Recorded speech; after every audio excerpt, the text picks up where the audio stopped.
Okay. Can't see what y'all are reading.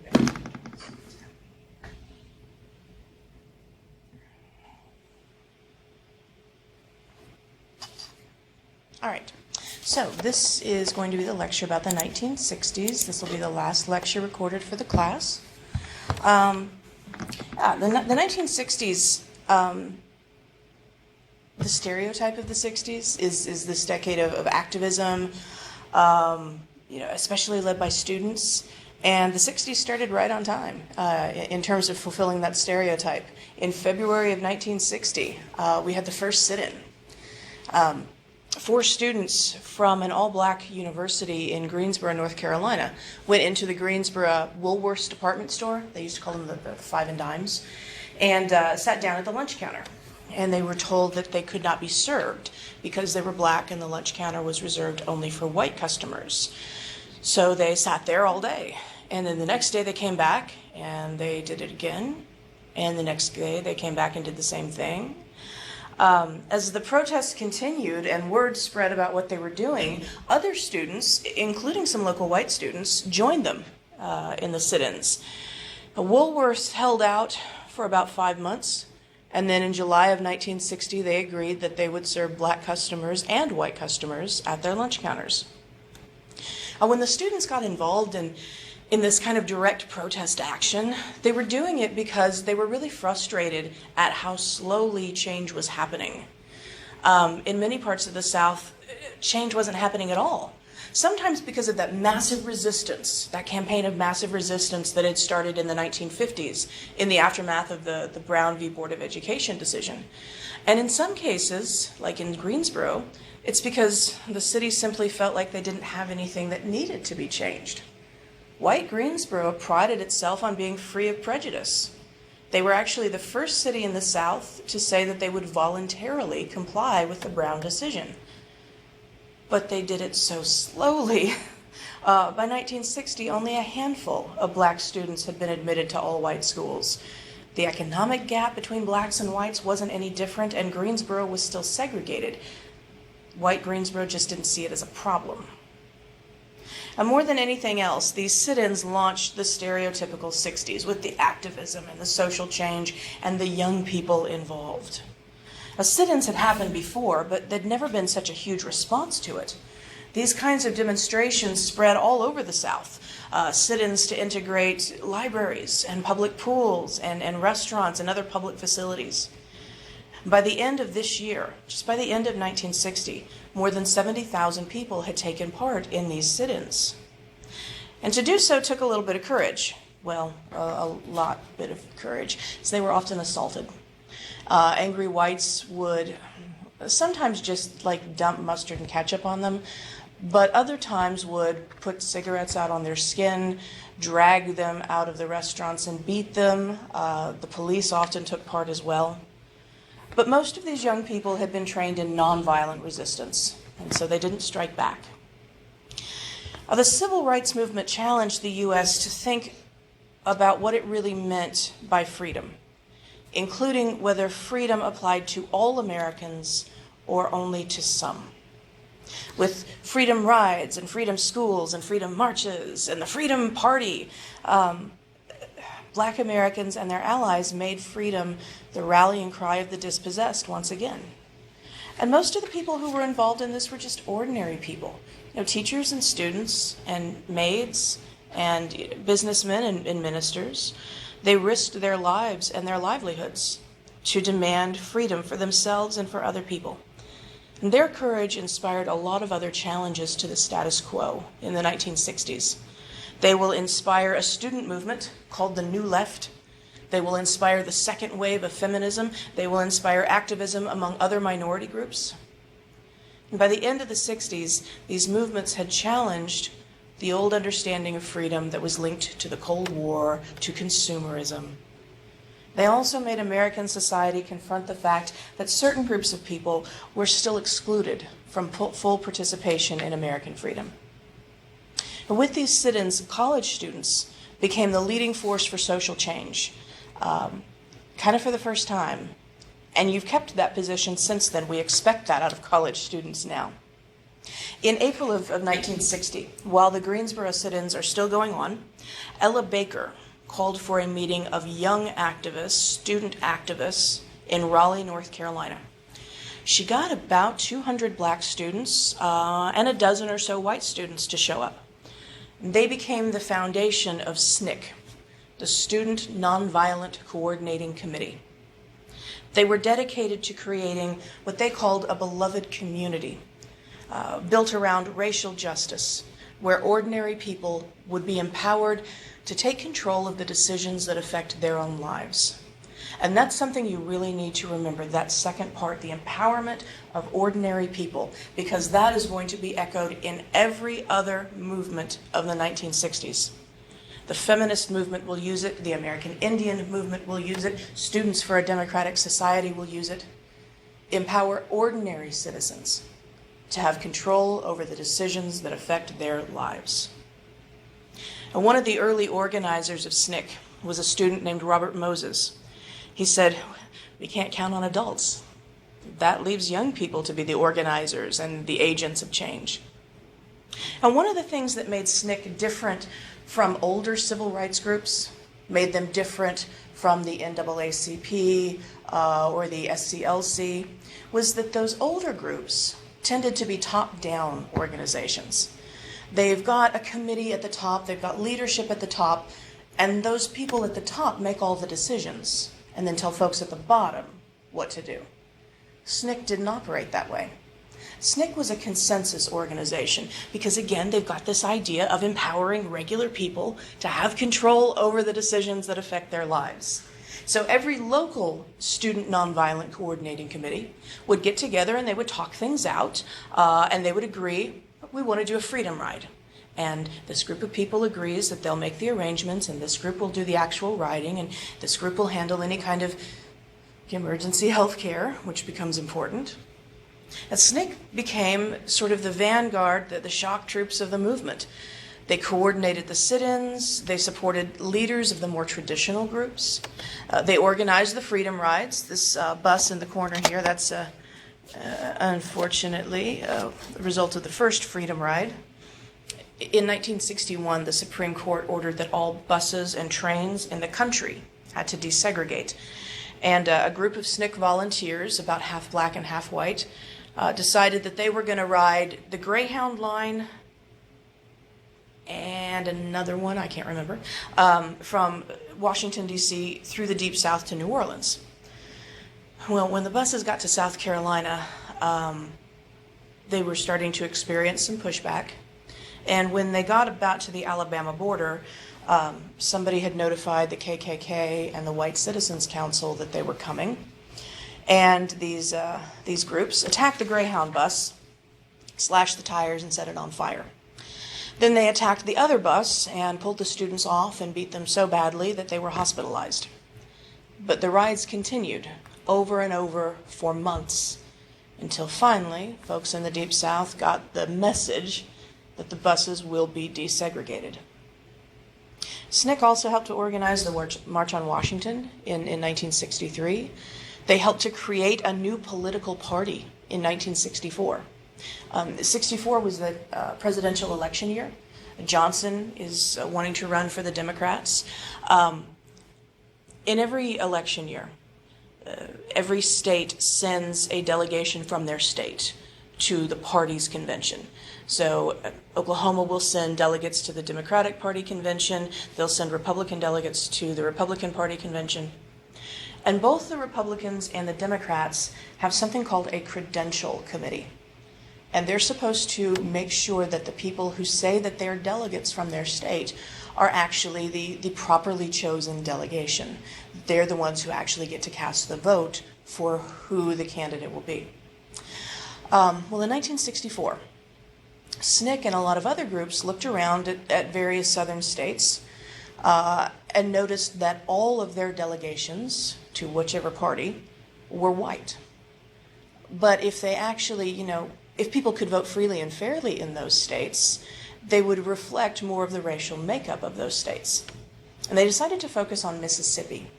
Mississippi was over half black in 1964, but all of their delegates to the Democratic Party convention were white. And SNCC said, you know, if you were handling your elections constitutionally, in accordance with federal election rules, you would at least have some black people on the delegation. But the white Mississippi delegation would not allow them in. So they organized the Mississippi Freedom Democratic Party. And they elected their own delegates that did more accurately reflect the racial makeup of Mississippi and sent them off to the Democratic Convention. They said that the official delegation had been elected illegally against the rules of the party and against federal election law. And that was all true. The Democratic Party then had to make a decision. Do we let the official Mississippi Party sit, or do we let the more fairly elected Freedom Democratic Party delegation sit? They decided to hold the hearings over that on television so that everyone could see what they were doing and could see, hopefully, the correct decisions being made and would know that it wasn't being done in secret. By this point, it's 1964, the American public has heard a lot about the civil rights movement. They have heard about the mob violence that civil rights workers faced, they'd seen big mass protests. But in these hearings, they got to hear individual stories, really personal stories from individual delegates. One of the Freedom Party delegates who testified on TV was Fannie Lou Hamer. She was a sharecropper. She worked on land that was owned by one of Mississippi's congressmen. Her husband's family had worked that land since before the Civil War.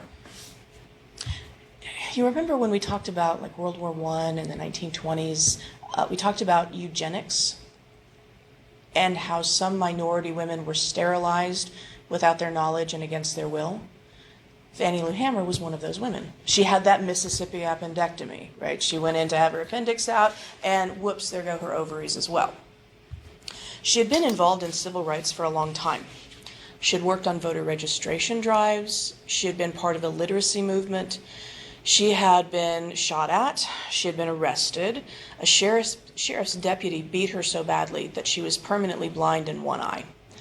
And her speech on TV in front of the American public about everything that she had gone through to be a part of this committee and the fact that she was still risking her life to try and bring freedom to other people, that really affected a lot of folks. The Democratic Party got thousands of phone calls and letters supporting the Freedom Party. But President Johnson was afraid that if he allowed the Freedom Party to take the official Mississippi seats, that all of the Southern delegates would walk out. And if they did that, he wouldn't get the nomination for president. He tried to work up a compromise, give the Freedom Party a couple of seats, but they rejected it, and so did the official Mississippi delegation. The official Mississippi delegation left. Some northern delegates gave their badges, their entry badges, to the Freedom Party delegates, but they still weren't allowed to vote. They weren't allowed to have a voice there. When you read Malcolm X for the readings quiz, when you read The Ballad and the Bullet, a lot of what he's talking about there, especially when he talks about President Johnson and whether he's worth using your vote on, is coming directly in the aftermath of the Freedom Democratic Party in the 1964 convention. How so many people felt like Johnson had betrayed African Americans after they had supported him. SNCC was also important because of the role that women played. Because it's a consensus group, because it's not a top-down organization, women had a significant voice in the Student Nonviolent Coordinating Committee. Now, in older organizations, in the NAACP, in many other groups, women were actually the majority of membership and the majority of support. That had been true since the abolitionist movement before the Civil War. The American Anti-Slavery Society had been majority female.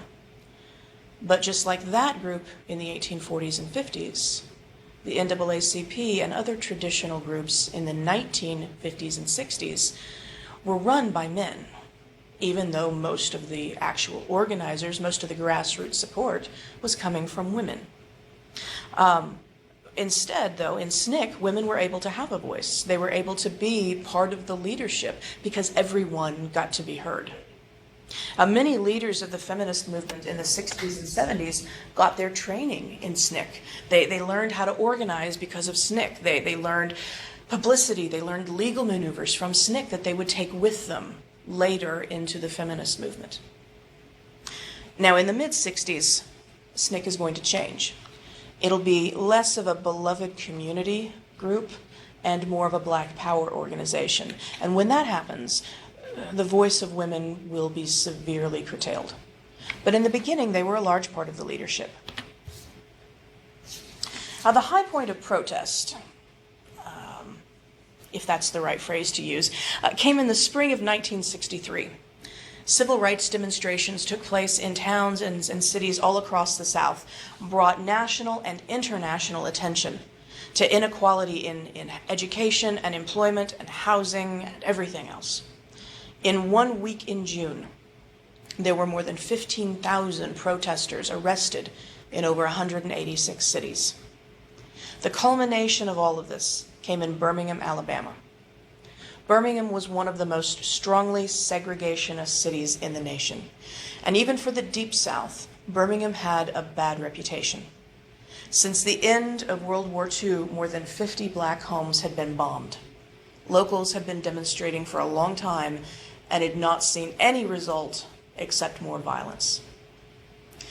Some of the leaders of the movement in Birmingham invited Martin Luther King to come to their city and try to help them organize. And they tried a number of different things. It didn't seem to work. And then in May of '63, they decided to send school children, mostly junior high and high school kids, not tiny, tiny children, but 12 to 17-year-old kids, to march in the streets of Birmingham, acting on two ideas. Idea number one is, even in Birmingham, the cops are probably, we hope, not going to attack children. And the other idea is, but if they do, it'll make them look worse than ever. Idea one was wrong. Bull Connor was the chief of police in Birmingham. He turned police dogs loose on the kids. Police beat them with nightclubs. They turned fire hoses on them. I don't know if any of you tried to hang on to a fire hose before. At full blast, it can strip the bark off a tree. What happened in Birmingham made the front page of almost every major newspaper, not just in the United States, but around the world. It was on the evening news across the country. The Birmingham campaign became a triumph for the civil rights movement, starting in tragedy, but became a triumph. President Kennedy started to support the movement, which he hadn't really before. He'd kind of ignored it as a distraction, but when kids are getting hurt, kind of have to get involved there. Birmingham's business community knew that their city was becoming a symbol of brutality. So they agreed to desegregate the downtown stores and the restaurants and to start hiring some black employees. But more importantly than that, the events in Birmingham forced moderate white Americans to decide whose side they're on. Are you on the side of your fellow citizens who are making really very small demands, asking for very basic rights? Or are you on the side of people who will turn fire hoses on children? That question became even more insistent in the following weeks. In June of '63, a sniper killed Medgar Evers. He was a secretary for the NAACP in Birmingham. In September, a bomb exploded at the 16th Street Baptist Church in Birmingham, killed 4 little girls. Everyone knew who did it. They didn't really try to hide. But because of the situation in Birmingham, because of the people who had power and wanted to keep power, the last of the bombing conspirators was not put on trial until 2002. On August 28, 1963, a couple of weeks before the church bombing, 250,000 black and white Americans met in Washington, D.C. for the March on Washington, which is often considered the high point of the nonviolent civil rights movement.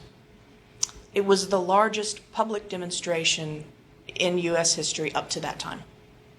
The major goal of the march was to get a civil rights bill passed through Congress, but they had a lot of other goals as well. They wanted a public works program to reduce unemployment. They wanted to increase the minimum wage. They wanted a federal law against employment discrimination. You'll notice that a lot of those demands have to do with jobs and economics and poverty and things that affect not just Black Americans. Now, the marchers' slogan was jobs and freedom, and it revealed how, at least for that moment, the Black civil rights movement had forged an alliance with white workers' groups again. On the steps of the Lincoln Memorial, Martin Luther King delivered his "I Have a Dream" speech, his most famous speech, and unfortunately, very likely, the only King speech that you have ever listened to, seen, or read. That is his most mild speech, his most moderate speech, the one that was written specifically for an interracial crowd, the one that was written specifically knowing that it would go on the television, that it would go on the radio, that it would go down in history, knowing that everybody's listening to him and not wanting to be too radical.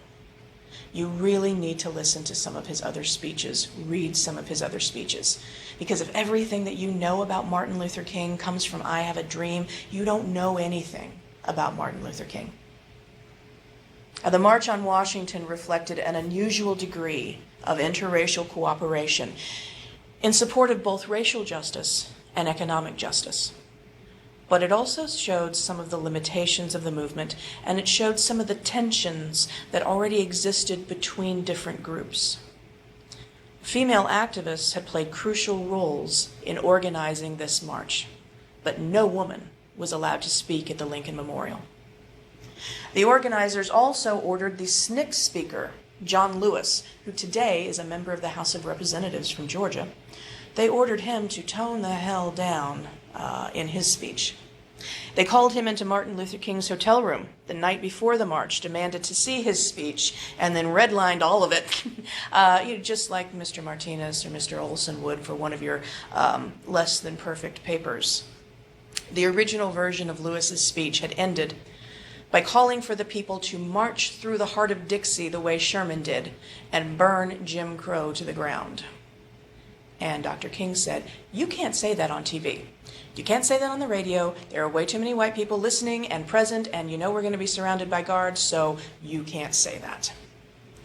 Now, Lewis's rhetoric was a sample of the much more radical turn many of the younger members of the movement would soon take. One banner at the march said, "Seek the freedom in 1963 that was promised in 1863. 1863 is when the Emancipation Proclamation took effect. And civil rights activists wanted to resurrect that idea of a federal government that would protect and advance American freedom. Despite the fact that for many decades the federal government had done nothing to advance the freedom of Black Americans, many of them believed that they could expect more justice from the feds than from local governments. It was unclear still whether the federal government deserved that faith. Now, Kennedy is president during the March on Washington. He served as president for less than 3 years.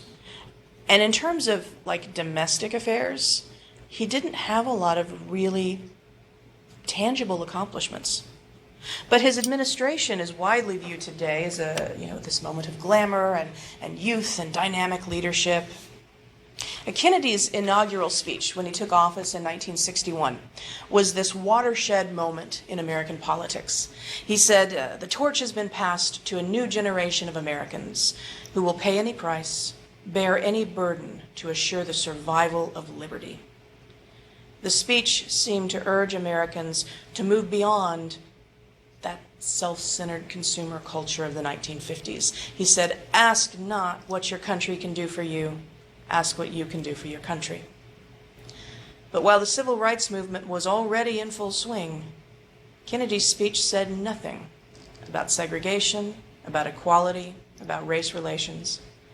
At the start of his presidency, Kennedy seemed to be acting on the idea that civil rights were a distraction from his main concern, and that's winning the Cold War. Kennedy's agenda had all sorts of new initiatives and programs aimed at stopping the spread of communism and maybe even reversing it where it already existed. One of his first acts for national security was to establish the Peace Corps. Now, if you know anything about the Peace Corps, you're probably going, how is that a national security program? The Peace Corps takes American college graduates and sends them to developing countries around the world to aid in economic development and educational development, and dig wells and bring in irrigation and build schools and things like that. By 1966, more than 15,000 young men and women were serving as Peace Corps volunteers, and today, of course, the number is significantly larger. It was envisioned as a national security program for a couple of different reasons. Kind of like the Marshall Plan. It's meant to cut down on chaos.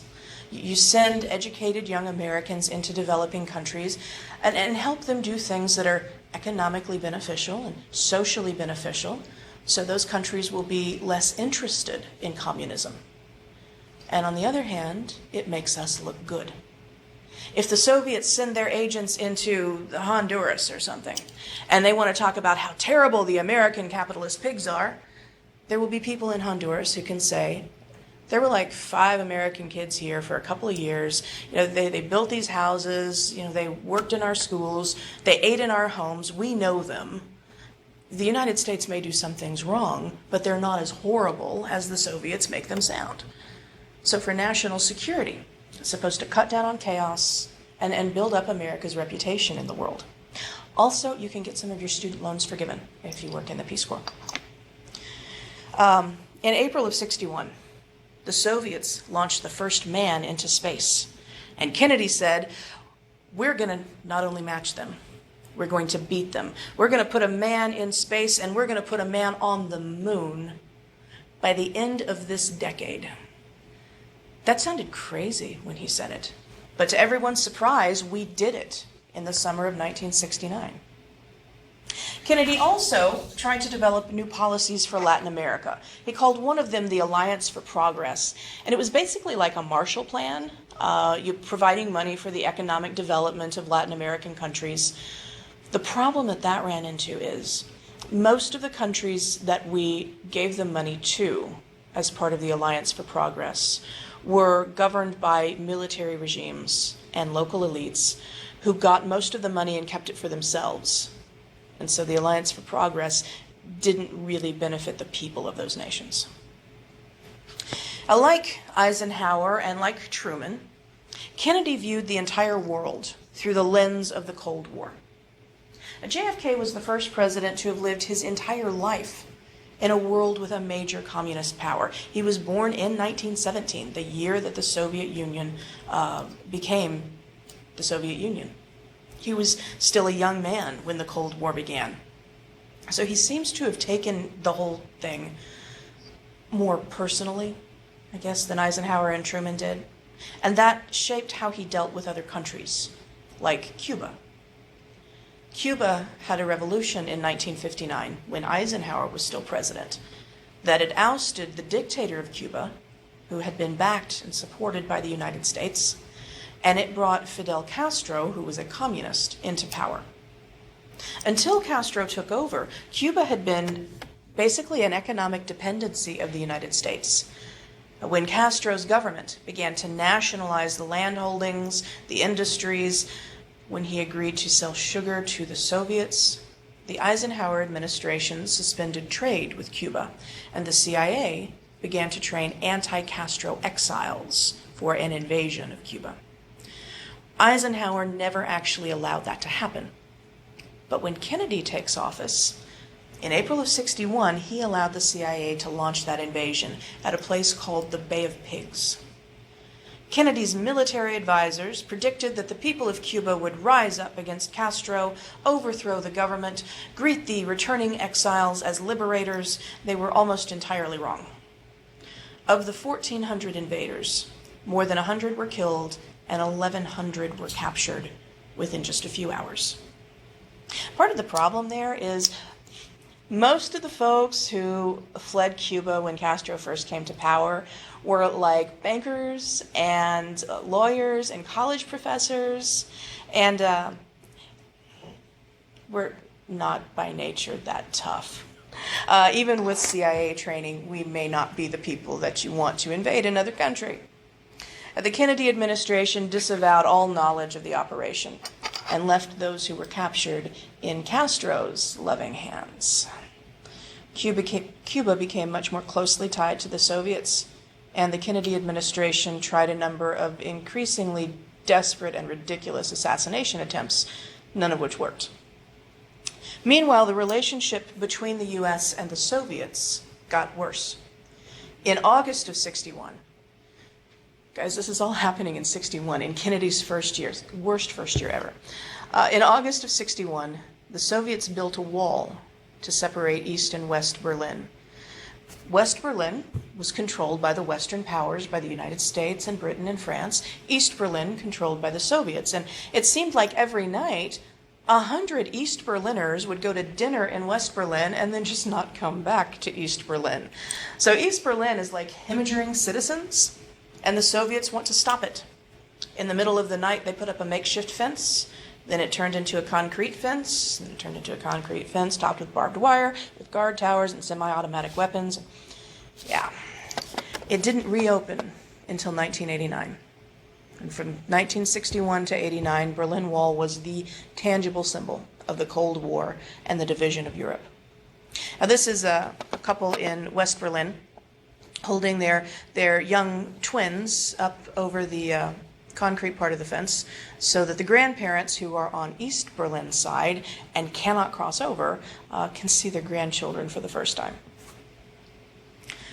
The most dangerous crisis of the Kennedy administration, and in some ways the most dangerous crisis of the entire Cold War, the closest that we were to nuclear war, came in October of 62. American spy planes discovered that the Soviets were installing missiles in Cuba that were capable of reaching the United States with nuclear weapons. We have no clue why. We don't know what their motivations were. They're still not telling us. Maybe they were trying to change the balance of power, or maybe they were just trying to make sure we don't invade Cuba again. I don't know. But the Kennedy administration cannot tolerate having missiles that close to the United States. Cuba is only 90 miles from Florida. That's way too close. Now, some of Kennedy's advisors suggested that he invade Cuba. That would almost certainly have triggered a nuclear war. Some of his advisors said he should nuke Cuba and the Soviet Union at the same time, just take care of the whole problem there. And Kennedy said, again, that's going to lead to nuclear war and Americans will die. Finally, Kennedy decided to impose a blockade, a naval blockade of Cuba, and demanded that they remove the missiles. After some very tense behind-the-scenes negotiations, the Soviet premier, Nikita Khrushchev, agreed to withdraw the missiles. Kennedy vowed that the United States would not invade Cuba, and he agreed to remove some of our missiles that we had close to the Soviet border. But for 13 days, the world was actually on the brink of nuclear war. This crisis seems to have weakened some of Kennedy's passions for the Cold War. He seems to have been really disturbed by how cavalierly some of his advisors talked about the possibility of nuclear war. When he would point out that, yes, we'll kill millions of Soviets, but most of them will be civilians, and also millions of Americans will die too. Some of his advisors said, that's okay. We'll win, so it's all right. That cooled him down a lot. In 63, Kennedy started trying to reduce Cold War tensions. He called for greater cooperation with the Soviets. He said we shouldn't view the Cold War as a battle between good and evil anymore. That summer, the U.S. and the Soviets both agreed to another nuclear test ban treaty. Kennedy even sent word to Castro that he wanted a more constructive relationship with Cuba. Now, for his first 2 years in office, Kennedy is really preoccupied with foreign affairs. But in 63, the crisis over civil rights had to take some of his attention. Until then, JFK had been really reluctant to take a forceful stand. He got a lot of bad advice. The head of the FBI was J. Edgar Hoover. Hoover believed that the entire civil rights movement was a communist plot. So he constantly advised JFK and Bobby Kennedy, who was the Attorney General, against doing anything that was supportive of civil rights. Bobby Kennedy approved FBI wiretapping on Martin Luther King. Despite some campaign promises to the civil rights movement, like a promise to ban housing discrimination, Kennedy waited a really long time to do anything. He used federal force when segregationists really egregiously broke the law, like at the University of Mississippi.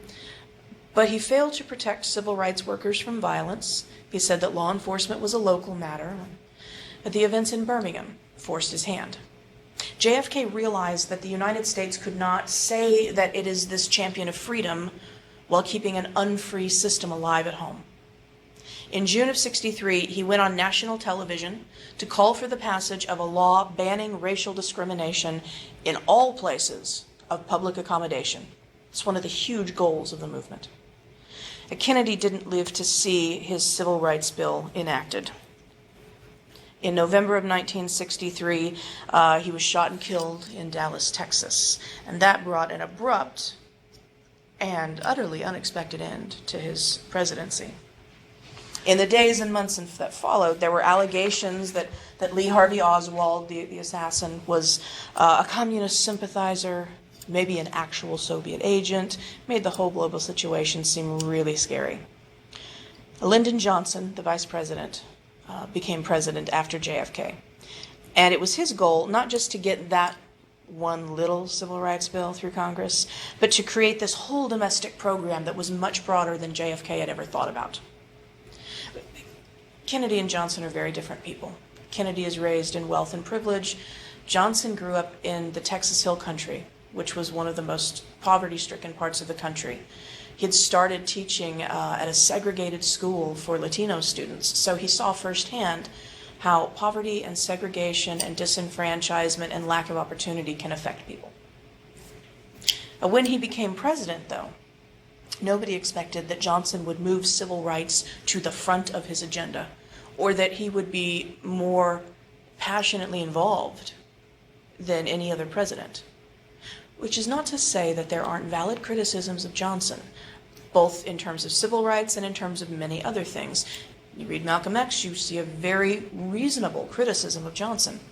He was often very cautious, very concerned with his own career. He could be a terrible bully.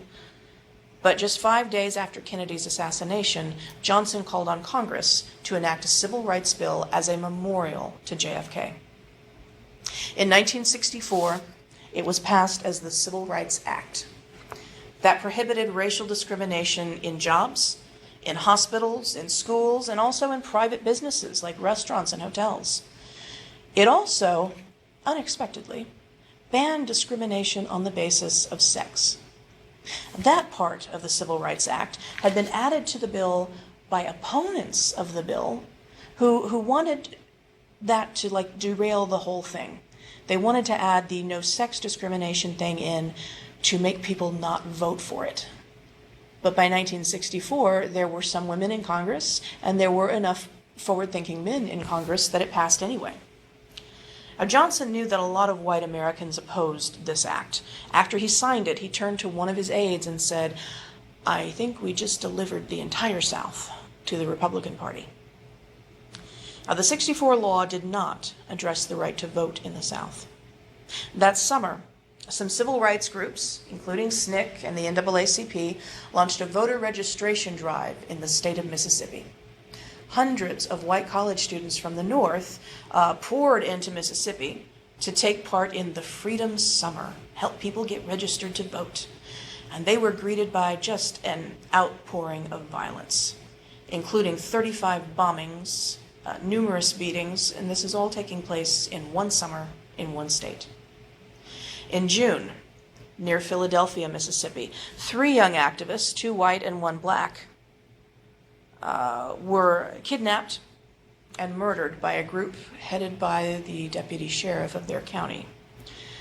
Between 61 and 65, at least 25 black civil rights workers had been murdered, but the deaths of 2 white students focused a lot of attention on Mississippi and on the apparent inability of their state government to protect its citizens.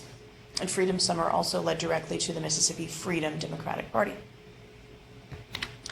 And the events at the Democratic Convention, where the Freedom Party delegates were refused seats, that severely weakened especially younger activists' faith in the political system. And it kind of foretold, I guess, the breakup of the coalition between white liberal Democrats and black civil rights workers. But for the moment, for this election, they will rally behind Johnson. Johnson's opponent was Senator Barry Goldwater from Arizona. He had published a best-selling book earlier in the decade called The Conscience of a Conservative, and it demanded a much more aggressive approach to the Cold War. Goldwater even suggested that nuclear war might be acceptable because we will win. But Goldwater spent a lot of time criticizing Johnson's domestic policies, including some old New Deal programs. Johnson said that private charities ought to replace public welfare and Social Security. He wanted a flat income tax instead of a progressive income tax. Any of that sound familiar? Like in 92, when Ross Perot ran, he wanted a flat income tax. Every time Steve Forbes runs, he talks about a flat income tax. Replacing welfare and Social Security with private charity. George W. Bush talked a lot about that in the 2000 election. Barry Goldwater is kind of the link between Alf Landon in the 1930s and modern small government conservatives. The Democrats painted Goldwater as an extremist who would repeal Social Security, which he would try to do, and risk nuclear war, which he was in favor of. Goldwater suffered a disastrous defeat. Johnson got 43 million votes. Goldwater got barely half that. Democrats took both houses of Congress by a 2-1 majority. But even though the '64 election was a victory for the Democratic Party, it also marked a milestone in the rebirth of American conservatism. Goldwater carried 5 states in the Deep South. He carried the entire southern coast from Louisiana to South Carolina. Now that, coupled with the governor of Alabama, George Wallace, who was an ardent segregationist, almost getting the Democratic nomination, those two things together showed that politicians could gain votes by appealing to white opposition to civil rights. Now, after his landslide victory in '64, Johnson outlined a massive proposal for government action. He called his initiative the Great Society. It was meant to provide health services to the poor and elderly, creating Medicaid for the poor and Medicare for the old. He wanted to pour a lot of money into education, into urban development. He created new cabinet offices. The Department of Transportation was created under Johnson, and Housing and Urban Development also created under Johnson. They created the Equal Employment Opportunity Commission, the National Endowment for the Humanities, National Endowment for the Arts. They created the Public Broadcasting System, PBS. Like, if you grew up watching Sesame Street and reading Rainbow and Bill Nye the Science Guy, you have Johnson to thank for that, because it's him that created PBS. Now, those programs also expanded the power of the federal government, and they extended the social welfare programs as well, with the exception of national health insurance, which had stalled in the 30s and in the 50s and again in the 60s. Now, the Great Society was a response to prosperity. When we'd first gotten Social Security, we'd first gotten the New Deal programs, that was a response to the Depression. But we weren't in a depression when the Great Society was created. The mid-60s was a time of massive economic expansion and growth, fueled by increased government spending, by a tax cut on individuals and businesses. Johnson and other liberals believed that economic growth made it possible to fund these new programs that would keep us safe if we experience another downturn. At the centerpiece of the Great Society was the crusade on poverty. After all of the talk of affluence during the 50s, people started paying more attention to poverty again when the 60s started. 40 to 50 million Americans lived in poverty, but they often lived in places that the mainstream could ignore. They lived in urban housing projects, or they lived out in rural areas, and they were just quite easy to overlook for a lot of Americans. Better technology produced a higher standard of living if you had a job, but it also meant that the number of jobs could be cut, particularly for agricultural workers and unskilled factory workers. That kind of locked them into poverty. The civil rights movement in particular championed the needs of all poor Americans. The reasoning behind that is that poverty breeds despair, breeds hate, and when people are angry, you can manipulate them into turning their anger against other poor people instead of on the systems and the forces that have locked everyone into poverty. During the 1930s, FDR said that poverty was caused by an imbalance of economic power, by flawed institutions. In the 60s, though, Johnson said that poverty was the fault of lack of work skills, lack of a proper attitude and work habits. So the war on poverty, for what it did not consider the most direct ways of eliminating poverty. It didn't consider guaranteed income, job creation, unionization, stopping businesses from moving overseas. Johnson didn't really address the economic changes that were reducing the number of good-paying manufacturing jobs. One of the Great Society's most popular and most successful components, the food stamp program, that did offer direct aid to the poor. But in general, Johnson preferred his programs to concentrate on building skills for jobs that increasingly didn't exist, and motivation among the poor. The Office of Economic Opportunity saw a series of programs being created, trying to lift the poor into the economic mainstream. They provided some that worked really well, like the Head Start program.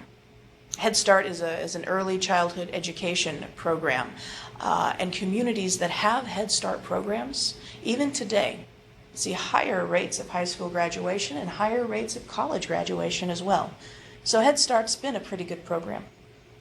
They had job training programs, legal services. They created need-based scholarships. They also created VISTA, which was like the Peace Corps, but for the United States. Today, VISTA is part of the AmeriCorps program. The War on Poverty also tried to draw on some of the philosophies of the civil rights movement. SNCC had been insistent that average people should have control over the decisions that affect their lives. And Johnson kind of liked that idea. Some War on Poverty programs required that any city that they were implemented in had to have leadership roles for the people who were receiving the benefits, so that they would have some control over how these policies and how these programs are being implemented in their communities. Unfortunately, that caused conflict with politicians who were used to being the only people who controlled federal money. Johnson defined the Great Society using vocabulary that came from the civil rights movement. And also, to an extent, the New Deal. He talked a little bit about freedom from want from time to time. He said that a man who's hungry, who's out of work, who can't provide for his family, that man is not truly free. Johnson also wanted to take another look at the relationship between freedom and equality. He said that black poverty was fundamentally different from white poverty, because black poverty had its roots in centuries of opportunities denied and the continuation of prejudice. Johnson said it wasn't enough to have equality as a theoretical right. We needed to have equality in fact. And in that, he's reaching back to the progressive era. He's sort of resurrecting that John Dewey idea. Johnson's Great Society did not achieve equality as a fact, but it did manage to create some programs that were very helpful. Coupled with the high rate of economic growth, the Great Society did succeed in reducing the poverty rate from 22% when Johnson took office to 13% when he left office. And it's hovered around the 13-ish% mark ever since, so that's not too bad.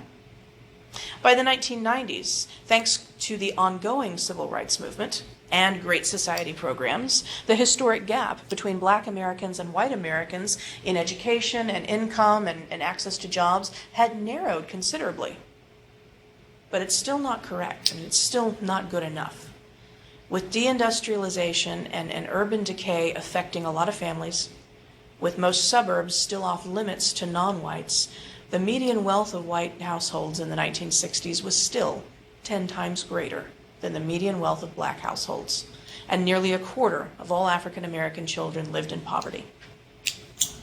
So even while some gains are being made, the civil rights movement is facing a moment of crisis. In the mid-60s, economic issues became the number one problem of the civil rights movement. There were violent outbreaks in ghettos outside the South that drew attention to the national scope of prejudice and discrimination and disenfranchisement and segregation that the Southern civil rights movement hadn't touched. The first of those, they're called riots, but they're really not. They're really more like attempts at revolution. They're battles between angry citizens and the forces that are oppressing them. The first of these erupted in Harlem in 1964. The Watts Uprising of 1965 was much larger. Watts is a neighborhood in Los Angeles. It had become majority black during World War II, after war industries started hiring black people. During the 50s, though, after the war, it suffered a tremendous loss of industry and jobs, and it was really hard for people to move out of the neighborhood, both because they weren't allowed into the suburbs, and also because moving is expensive and the jobs are going away. There was a lot of trouble with police brutality in Watts, and what sparked the riot was an incident with police. An estimated 50,000 people took part in this uprising, attacking police, looting white-owned businesses, burning buildings. It took 15,000 police and National Guard to restore order. And by the time they had, $30 million in property was destroyed, 35 people were dead, and 900 were injured. And you know, the news paid way more attention to the $30 million in property damage than the 35 human lives lost and the 900 people who had been injured. They did ask Martin Luther King what he thought about this. His whole protest is based around nonviolent resistance, and his response was, "A riot is the cry of the dispossessed. When people are not being heard through nonviolent means, they will seize whatever means will get them heard." By the summer of '67, violence had become so widespread that some people were afraid of another civil war. There were uprisings in Newark, New Jersey, in Detroit. Entire city blocks in Detroit went up in flames. This is a picture of Detroit. The violence led Johnson to appoint a commission to study the cause of urban violence. The Kerner Report was released in '68, and it blamed the violence, not surprisingly, on segregation and poverty and a lack of opportunity. It depicted a nation in danger of being torn apart by racial antagonism, but it didn't offer any suggestions for how to fix this. So the civil rights movement looked for ways to make freedom real for all Americans. In 1964, Martin Luther King had called for a Bill of Rights for the disadvantaged to end poverty. King also made an early call for what today we would call affirmative action. He said that after doing something against the Negro for centuries, the United States had an obligation to do something for him now. A. Philip Randolph, who's been a leader since the World War II era, he proposed a program of job creation and urban redevelopment. In 1965, King launched the Chicago Freedom Movement. The demands there in that northern city were very different from demands made in the South. The Chicago movement wanted to end discrimination by the unions. They wanted equal access to mortgages. They wanted integrated public housing. They were surprised by how much opposition they faced.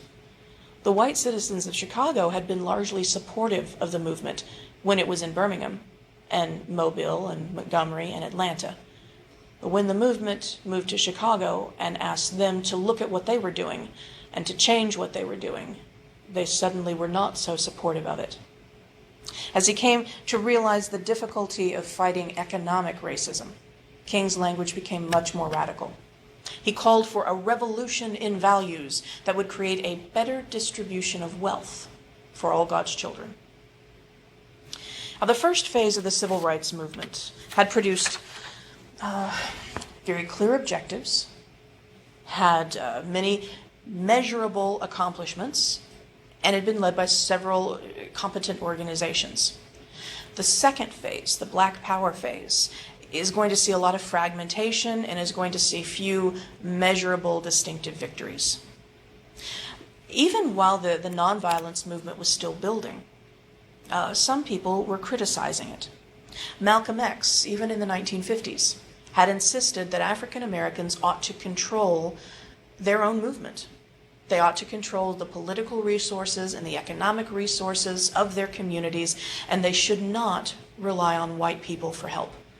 Not for economic help, and certainly not for help in the movement. Malcolm X committed a string of petty crimes when he was a kid and went to prison, and while he was in prison, he converted to Islam, and he became a member of the political group, the Nation of Islam. Now, you can be a Muslim without being a member of the Nation of Islam. You can be a Muslim who is black without being a black Muslim who is part of the Nation of Islam. Now, Malcolm X was black and a Muslim and also a member of the Nation of Islam. But not all black people who are Muslims are. The Nation of Islam is specifically a political group based around Islam. He dropped his slave surname in favor of X to symbolize his separation from his African ancestry. And when he was released from prison, he became a spokesman for the black Muslims and a really sharp critic of integration, of Martin Luther King personally, and of the nonviolent movement.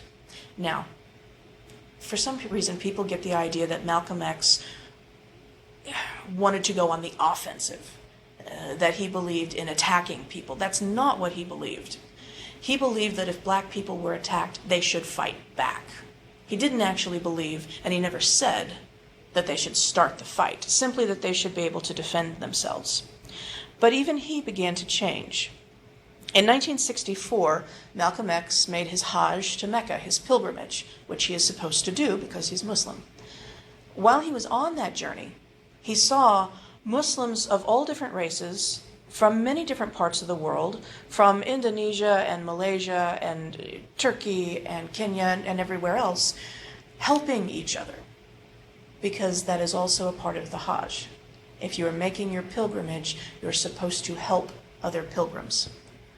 And having seen that harmony, he started to speak about the possibility of racial cooperation in the United States. But Nation of Islam members assassinated him in February of '65 because he was becoming less radical.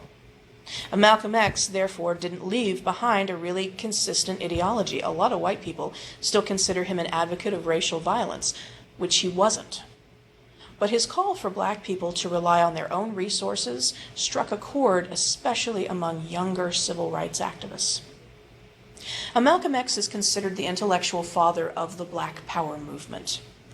Black Power became a rallying cry for folks who were bitter over the government's failure and unwillingness sometimes to stop violence against civil rights workers, people who were angry over white attempts to take leadership in the movement, and people who were frustrated with the difficulties of making any kind of long-lasting, meaningful change in the ghettos.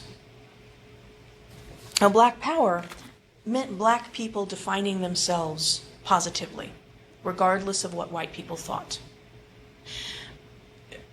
Many older civil rights leaders, going back to the era right after the Civil War, believed that black people could gain more rights, could be treated with more respect if they acted as white as possible. If they dressed a certain way, if they straightened their hair, if they spoke a certain way, if they made themselves as Anglo-Saxon as they could without changing their skin color. In the 1960s, though, you have an increasing number of young activists in particular who are saying that black people should take pride in being black. That there is nothing wrong with wearing your hair naturally. There's nothing wrong with wearing African textiles. That's not uncivilized, and they shouldn't be treated with less respect because of that. Now, the idea reflected a radicalization of young activists, and it also sparked this assertion of racial self-confidence. There was a change in language. We get terms like black is beautiful. People stop calling themselves Negro and start calling themselves Afro-American or African-American. We see black beauty pageants and a rise in African clothing styles and natural hair. And it's not just about language and fashion. It's about racial pride. It's a rejection of the idea that only white is respectable. Inspired by this idea of black power and self-determination, SNCC began to change, kind of moved away from that interracialist idea and became a much more militant black power organization. Many of those groups were short-lived, but both traditional civil rights groups and, in some black politicians, supported their ideas. The most prominent of these new groups was the Black Panther Party for Self-Defense. It was founded in Oakland, California by two students, Huey Newton and Bobby Seale. They created the Black Panther Party for self-defense, and that second half is really important so you understand why they're there, to address a series of black community needs, ranging from economic needs, cultural needs, political needs, and the need to end police brutality. They're college students in the 60s, so they base a lot of their thinking on the work of anti-imperialist writers who were very popular with college students in the 60s, like Frantz Fanon, who was the leader of the Algerian independence movement, and Che Guevara, the Marxist revolutionary hero of the Cuban Revolution. Seale and Newton believed that urban black Americans were essentially treated as colonial subjects. They called for self-determination in the ghettos. The Black Panther Party 10-point program, because they are 60s college students, right? They've got to have a manifesto. That they wouldn't be a real organization in the 60s if they didn't have a manifesto. It demanded full employment, decent housing, decent schools, for black men to be exempt from the U.S. military because it had done nothing to help them, and in fact had been used against them periodically. And they really attacked police brutality in the Oakland area. Huey Newton preached that only with the power of the gun can the black masses halt the terror and brutality perpetrated against them by the armed racist power structure. Black people were forced to build America, and if forced to, we will tear it down. Seale and Newton had studied California law, and they knew that open carry was legal in California, so they held patrols. They shadowed the police to make sure that police did not attack African Americans. They patrolled their own neighborhoods and tried to keep crime down in their neighborhoods so the police would have no reason to enter their neighborhoods and attack their neighbors. Newton and Seale and about 30 other Black Panthers, brandishing rifles and slung with these bandoleros of bullets, burst onto the national scene in '67, demonstrating at the state capitol in Sacramento. And the image of armed Black Panthers captivated young black men around the country. They were eager to take on abusive police and defend their families, but it scared the crap out of white people. Very quickly after this demonstration, the governor of California, Ronald Reagan, called on the state legislature to pass laws blocking open carry. In the mid-'60s, the police and the Panthers saw themselves at war with each other. As the Panthers became national, the FBI, as well as the local police, targeted them. Their counterintelligence program, you may have heard it called COINTELPRO, that's what this means, used informants and disinformants and rumors to pit Panthers against each other and against other civil rights organizations. After some internal dissent, the Panthers changed their tactics. They became a lot less macho. They stopped brandishing guns. They stopped confronting the police. They toned down their rampant male chauvinism. Many women began to join the party. They're never actually a feminist organization, but by the late 60s, early 70s, you have a lot of black women who have leadership roles in the Black Panthers. They became much more politically radical. They also created things like free breakfast programs. That was one of their most really successful ventures. The Panthers' free breakfast started in the Berkeley area and then spread throughout the entire Bay Area. By late '69, they were serving breakfast for more than 20,000 poor children in 19 cities throughout the United States. They also set up free medical clinics, free dental clinics. They created freedom schools. The Oakland Community Freedom School became so successful that the California legislature gave it an award. The Black Panther School in New Haven attracted admiring bureaucrats from President Nixon's administration, of all things. Around the country, but most effectively in California, the Panthers offered the urban poor of all races free clothes, free shoes, free transportation to prisons, health screenings for like high blood pressure and anemia. They offered daycare centers. They also published a newsletter publicizing their services and their revolutionary theories. But by the mid-70s, the Black Panther Party was effectively gone. FBI harassment, police attack, and internal conflict destroyed the organization and scattered the leadership. From a high of 2,000 to 5,000 members in '68, by '74 there were 150. Huey Newton, in jail, talked about the global economic revolution. Eldridge Cleaver preferred armed struggle. Bobby Seale turned political, ran for office. The women continued to run free breakfast and school programs. Erica Huggins especially was in charge of that.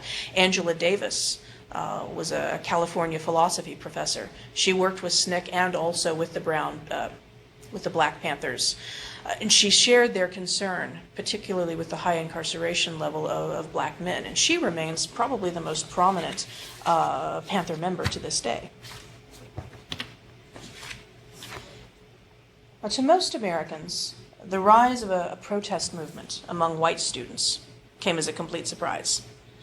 Civil rights movement, okay, everybody can sort of understand why that's happening, but generally affluent young people rejecting the values in the society that made them affluent and gave them opportunities, that seemed kind of weird. These young people called themselves the New Left.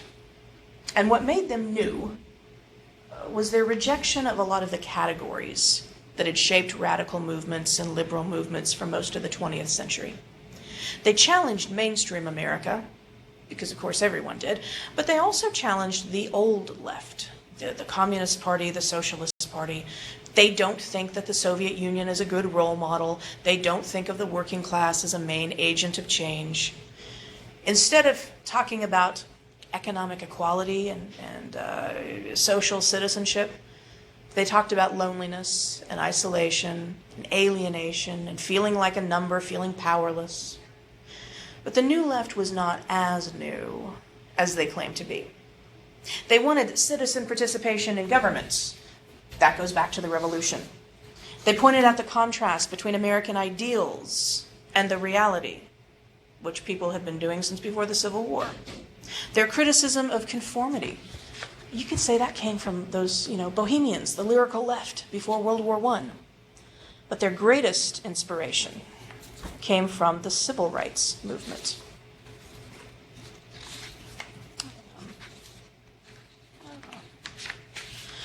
More than anything else, the sit-ins and the freedom rides laid the foundation for white student activism. That's kind of the unlikely combination that creates the stereotypical 60s.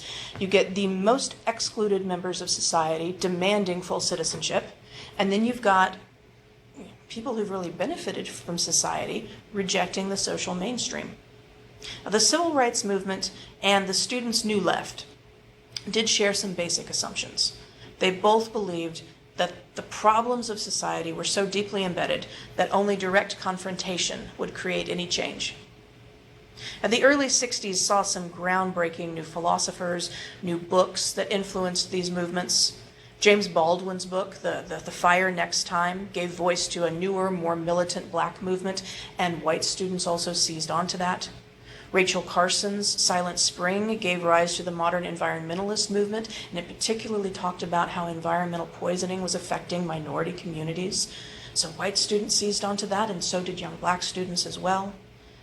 But in some ways, the most influential critique of all came in 1962 from a group called Students for a Democratic Society. About 60 of them met in Port Huron, Michigan, and wrote the Port Huron Statement, which is basically the manifesto of the stereotypical 60s college student. Like a lot of these statements, the Port Huron Statement devoted about 4/5, 80% of its text to criticizing American institutions. Political parties are bad, corporations are bad, unions suck, the military-industrial complex is terrible. But unlike most other critical documents, including government-sponsored studies, 20% of the Port Huron Statement was a more positive vision of what we can do to fix these problems. It's not just everything is bad, it's everything is bad and here's how we fix it. The writers said that they wanted a democracy of individual participation, where the individual shares in those decisions that determine the direction and quality of his life. Freedom for the New Left meant participatory democracy, which means everyone is informed and active. It's the opposite of 60% of registered voters sitting at home on election day.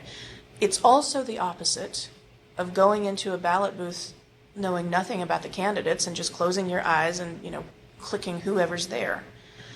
The New Left wanted to apply participatory democracy to everything. They wanted to be informed and active in their colleges, in their jobs, in their country. And when they looked around, what they thought they were seeing was a lot of elitism, where everyday people didn't have any say in what was going on in their own lives. By the end of 1962, Students for a Democratic Society had 8,000 members. Then a couple years later, events at the University of Berkeley revealed the potential for a really broad coalition of students.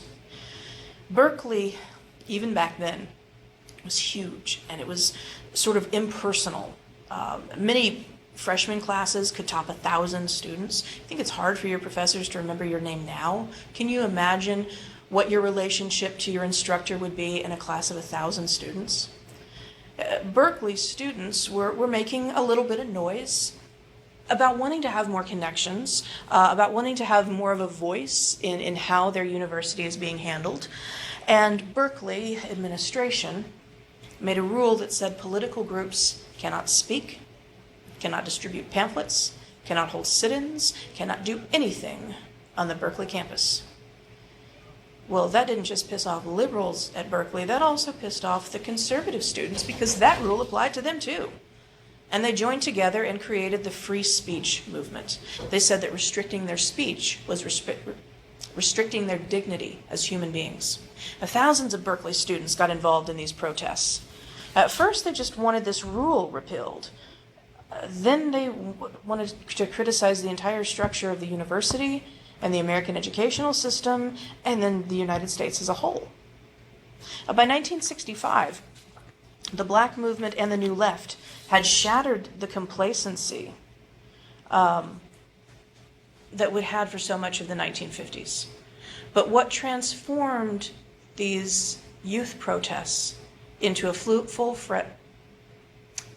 total generational rebellion was the war in Vietnam.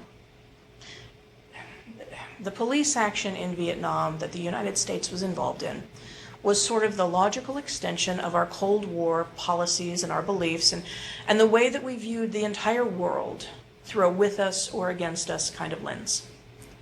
Very few Americans had any knowledge of Vietnam's history and culture, and that's not just the American public. That's people in the president's administration as well. By the time Johnson took office, the complex struggle for Vietnamese independence that was coincidentally led by communists had come to be seen by Americans as those damn commies trying to take over the world again. Truman and then Eisenhower had supported France when it was trying to keep a hold of its Vietnamese colony. After the French were defeated, we gave money to the South Vietnamese leaders who refused to hold elections, but at least weren't communist. South Vietnam was incredibly corrupt. North Vietnam was pretty violent. The Vietnamese people are screwed, no matter who wins. The situation kept getting worse. But both Kennedy and then Johnson were afraid that the American public would react badly if we lost Vietnam the way Truman lost China. The Viet Cong was the North Vietnamese army. They took control of the countryside in South Vietnam. When even the Buddhists started supporting the Viet Cong, the U.S. approved a military coup that overthrew the leader of South Vietnam and really accidentally, killed him. By the time Kennedy was assassinated, the United States had no troops in South Vietnam, but we had 17,000 military advisors who were troops. We don't want to call them troops because the American public doesn't want to get involved in another war. Johnson came to the presidency with not a lot of experience in foreign policy. He had some doubts about committing U.S. troops to Vietnam, but again, he doesn't want to lose them and allow the spread of communism. In August of 1964, North Vietnamese vessels encountered an American ship and may or may not have fired on that American ship in the Gulf of Tonkin, which is off the coast of North Vietnam. It's still really classified. We're not entirely certain what happened. Johnson used that event to declare that North Vietnam had aggressed upon the United States. Congress didn't declare war, though. Instead, they passed a resolution called the Gulf of Tonkin Resolution. That resolution allowed the president to take all necessary measures to repel armed attack in Vietnam. It was basically a blank check. There was no discussion of goals or strategy or even oversight. During the 1964 presidential campaign, Johnson tries to downplay this. He insists that he has no intention of sending U.S. troops to Vietnam, never mind the 17,000 military advisors we already have there. But immediately after he was reelected, the National Security Council recommended that we start airstrikes against North Vietnam and send ground troops into the South. And when the Viet Cong attacked an American air base in South Vietnam, Johnson did it. By 1968, there were more than 500,000 U.S. troops in Vietnam, and the conduct of the war on both sides had become absolutely brutal. The Viet Cong massacred tens of thousands of civilians. They would kill wounded or surrendering U.S. soldiers. Those they took prisoner were often tortured. Y'all know John McCain.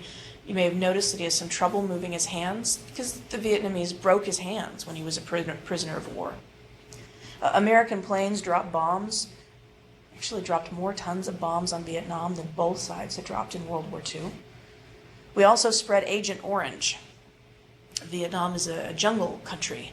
It's hard to see the VC, the Charlie, in the trees. So Agent Orange was supposed to kill the trees. Then they have nothing to hide in.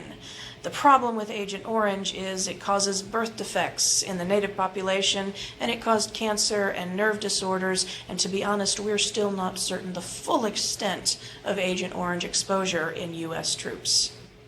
We also dropped napalm, which is this fun stuff that's like gasoline in gel form, and it sticks to your skin. You can't get it off. Despite that, the Viet Cong continued to fight. As casualties mounted, bombs kept falling, American politics started to unravel.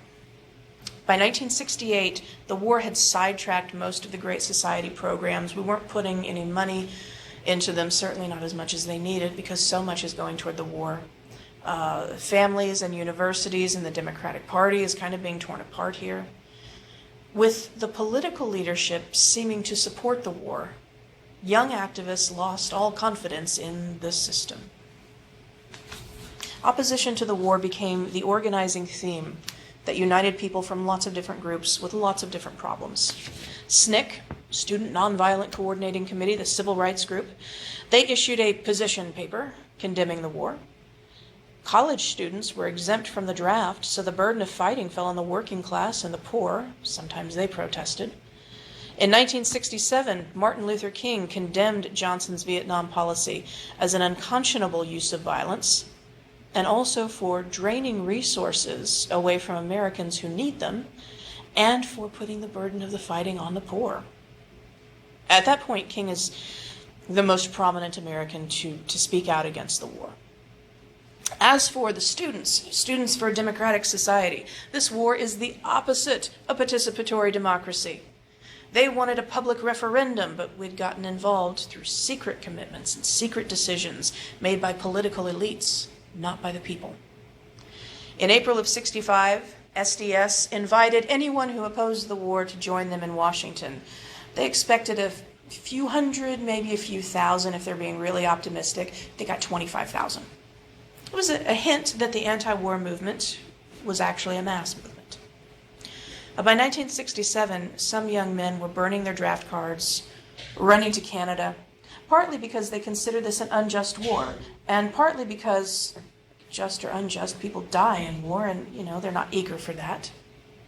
In October of 1967, 100,000 people gathered at the Lincoln Memorial. Many of them marched to the Pentagon, where in the most stereotypical 60s thing ever, they stuck flowers down the barrels of the Guards' rifles. Now, the New Left's definition of freedom at first was centered on political democracy, participatory democracy. But as the decade goes on, young Americans' definition of freedom expands to include cultural freedom and individualism.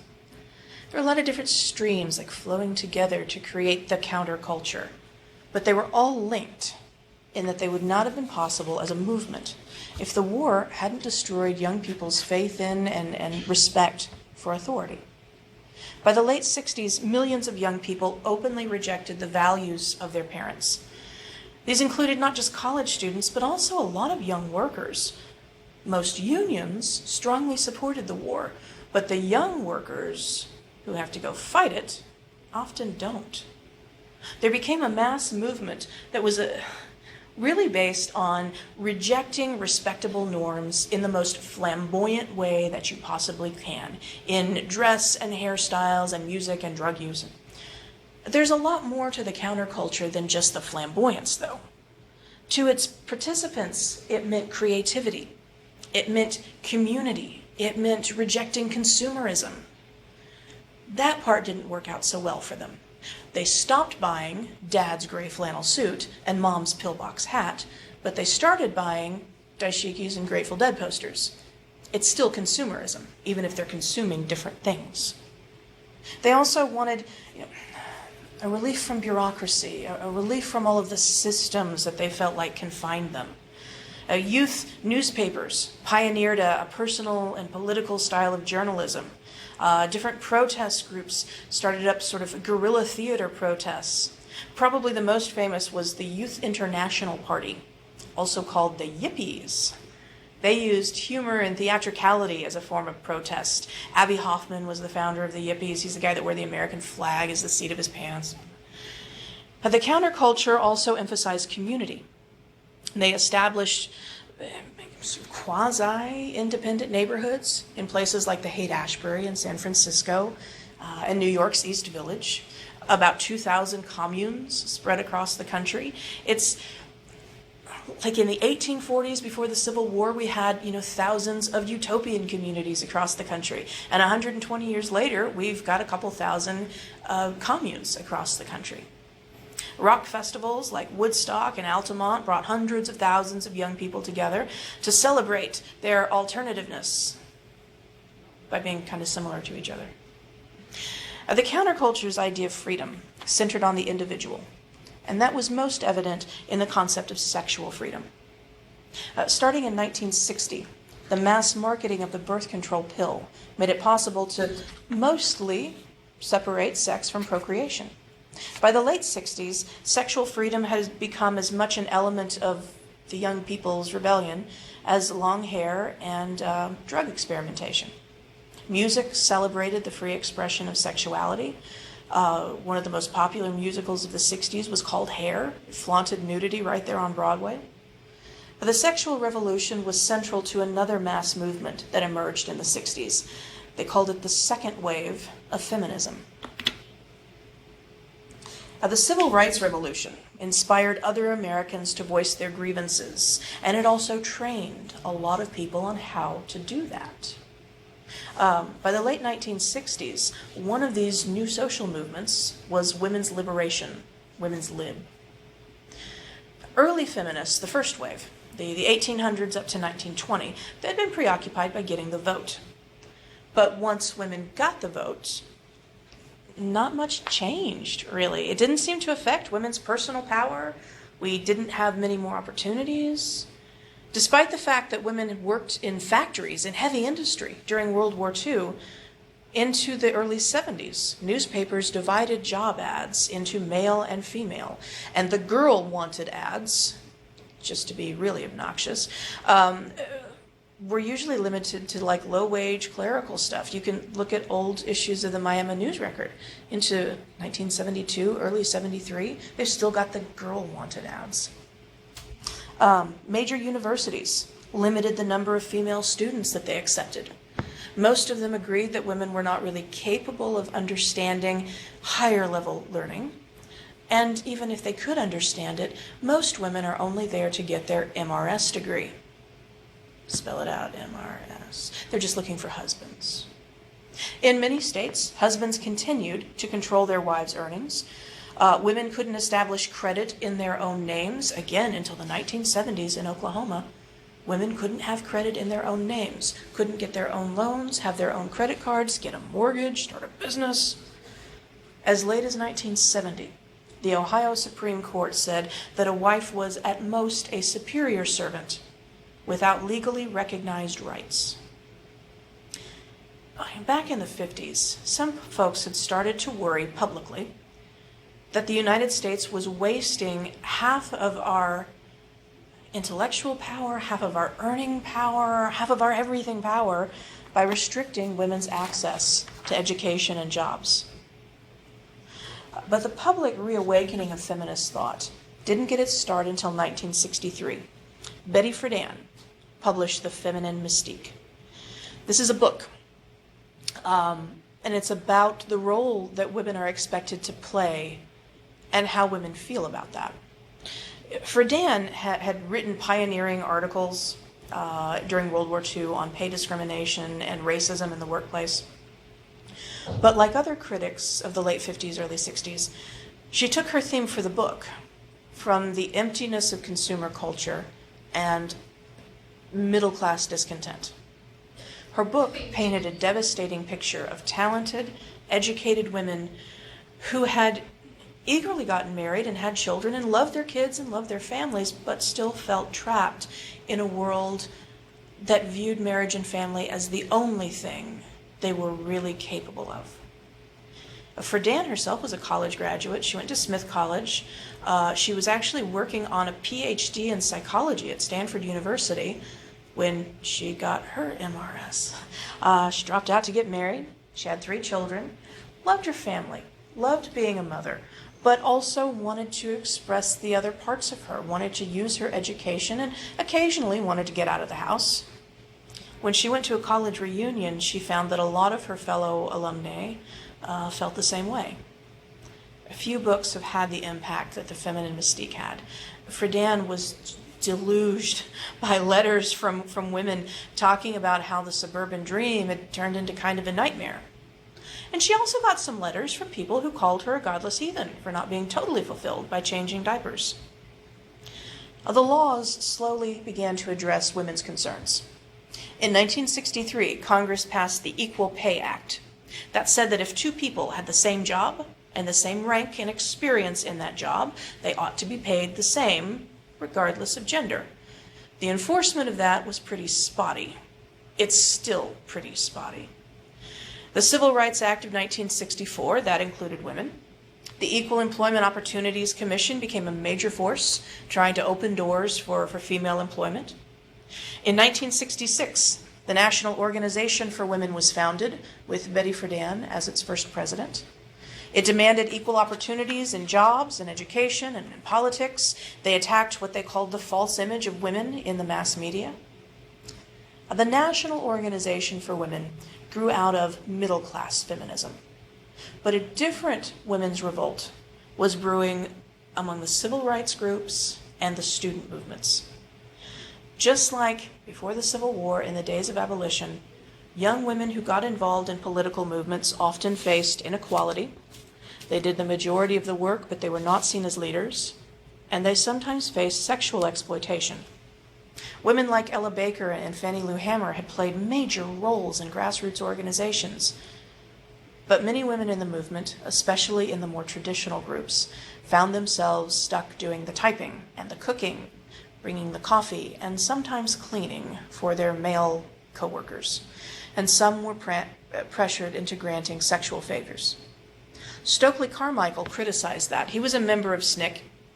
He became the head of the Student Nonviolent Coordinating Committee in 1965, and he said that for some men in the movement, they feel like the only position a woman should have is prone. A group of female SNCC activists wrote a memo on how the organization had changed from its early days, and they concluded that there seemed to be many parallels we can draw between the treatment of Negroes and the treatment of women in our society. What bothered them most was the status of women in the movement, where assumptions of male superiority were really deeply ingrained. The same complaint came out of Students for a Democratic Society. One student leader wrote, "The movement is supposed to be about freedom. Why is the condition of women inside it no better than outside it?" The rapidly growing number of women in college, especially in state universities, created a ready-made constituency for this new feminism.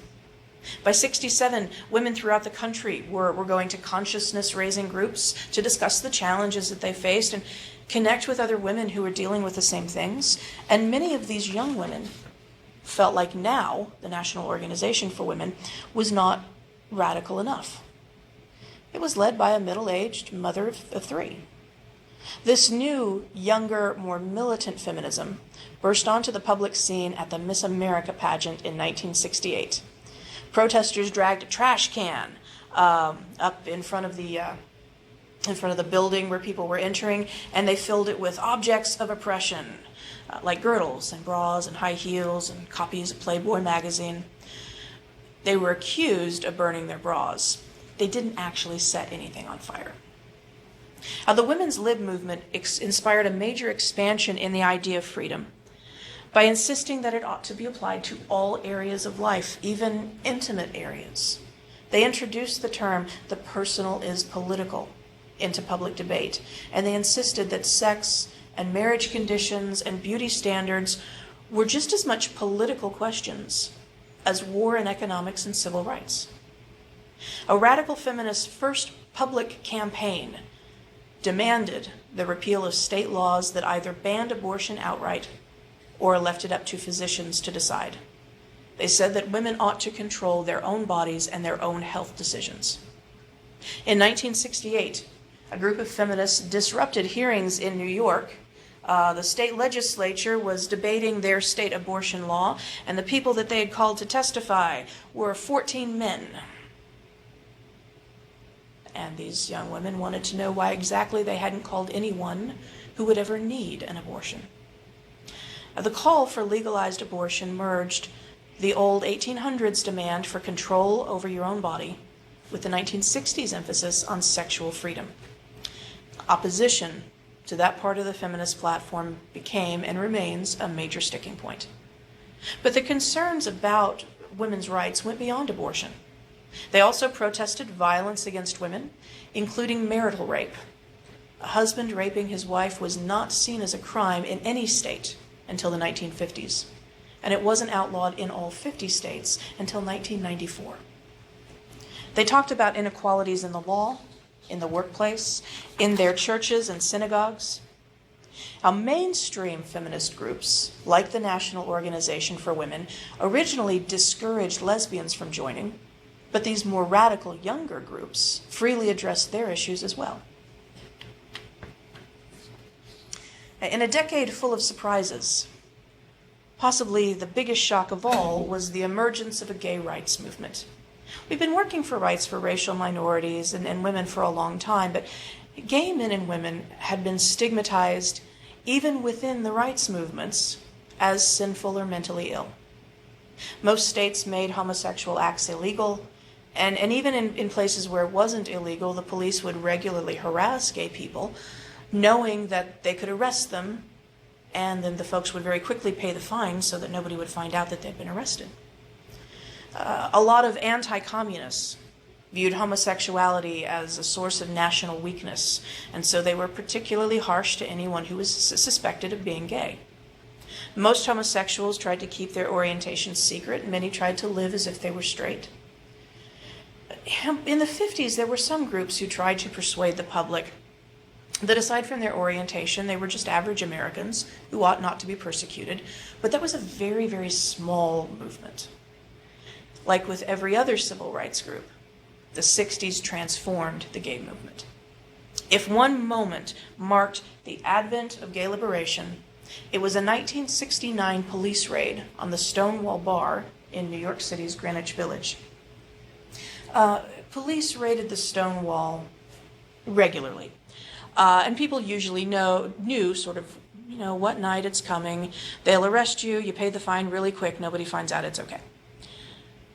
This time they came at an unexpected time, and they'd already come once that month, so nobody intended for that to happen.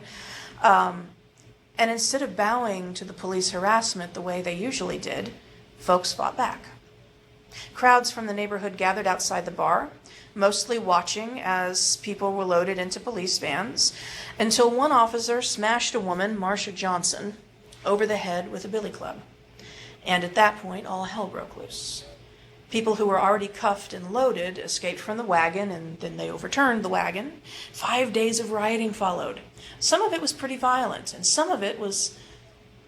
Well, at one point, the police were facing off against a kick line of drag queens, and a militant movement was born. Gay men and lesbians stepped out of the closet to insist that this is a matter of their identity and their rights. And within a few years, gay pride marches were being held in numerous cities, and gay people were openly being elected to some political offices, fairly small ones. The first major office held by a gay person was in San Francisco. Harvey Milk was elected to the city council, and then he was killed by one of his fellow members. Not a member of the gay rights movement, but another member of the city council. As with African Americans, a movement for legal rights had been building for a long time among Latino Americans, particularly Mexican Americans. The mid-60s, again, saw the explosion of a new militancy. Like Black Power advocates, this movement emphasized pride in both their Mexican past and in the new Chicano culture that had formed in the United States. Unlike the Black Power movement, unlike the student movement, this movement was also closely linked to labor struggles.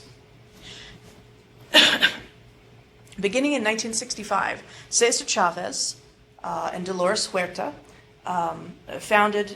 led the United Farm Workers into a series of nonviolent protests, including marches and fasts and a national boycott of California grapes to pressure growers to agree to labor contracts with the Farm Workers Union. The United Farm Workers was as much a movement for civil rights as a workers' union. The boycott mobilized Latino communities throughout the Southwest and drew national attention to the terrible wages and the oppressive working conditions that migrant workers faced. In 1970, the major growers agreed to contracts with United Farm Workers. In New York City, the Young Lords organization, it started out as a turf gang and then turned political and modeled themselves after the Black Panthers. They began to stage protests. Geraldo Rivera, he's on like Fox News now, he started his legal career as the attorney for the Young Lords organization. They staged street demonstrations to protest high unemployment among Puerto Ricans, to protest the lack of city services in Latino neighborhoods. In New York City, your city taxes were supposed to pay for garbage collection, but the garbage collectors were not going into Latino communities.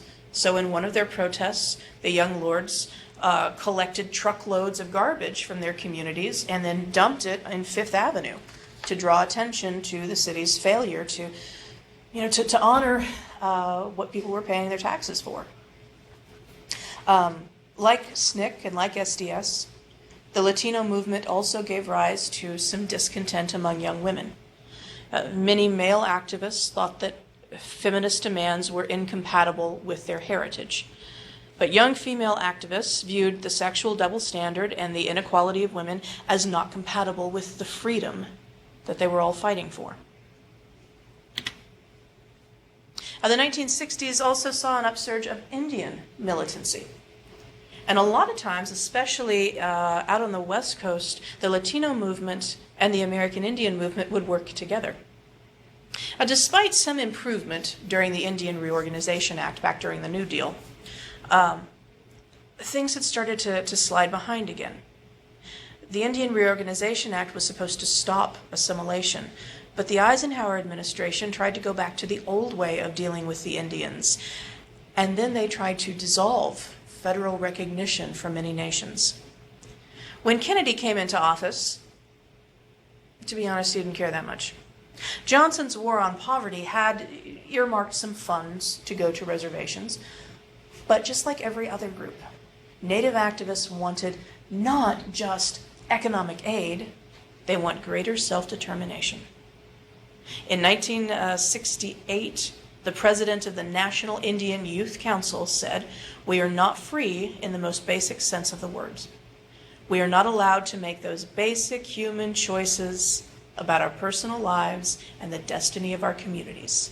It's echoing language that SDS uses, that SNCC uses, that every youth-oriented movement is using in the 1960s.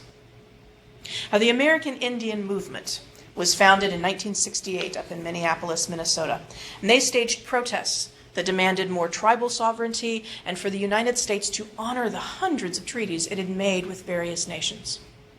In 1969, a group who called themselves Indians of All Nations occupied, or from their point of view, reoccupied, Alcatraz Island in San Francisco Bay. When the U.S. government had first taken Alcatraz, they signed a treaty with the nation who lived there, saying that once the U.S. no longer had a use for the land, they would give it back. Well, the prison at Alcatraz had closed in 1963, and they weren't doing anything with it. It wasn't even a tourist trap at that point. It was just rotting. So Indians of All Nations said, got a treaty. Treaty says you're going to give it back, so give it back. And the U.S. government said, no. The protest lasted almost 2 years. A number of people who would grow up to become leaders in their nations took part in the occupation, in the support roles. This young lady, you may recognize her, is Wilma Mankiller. She'll become the first female principal chief of the Cherokee Nation. She's part of the mainland support staff. She's got a brother and sister on the island during this protest. Now, this protest launched what came to be known as the Red Power movement. The phrase Red Power was coined by Vine Deloria. He's the guy who wrote Custer Died for Your Sins. You read that one? In the early 70s, the American Indian movement occupied Mount Rushmore, sacred land to the Dakotas, where the faces of 4 white presidents are carved into the sacred land. They also occupied the Bureau of Indian Affairs in Washington, D.C. They'd gone to D.C. after President Nixon said that he would meet with them. They traveled along what they called the Trail of Broken Treaties. They got to the Bureau of Indian Affairs. They waited for President Nixon. He didn't show. So for 6 days, they occupied the BIA offices. In 1973, members of AIM occupied the town of Wounded Knee, South Dakota for 3 months in protest of corruption within their tribal communities.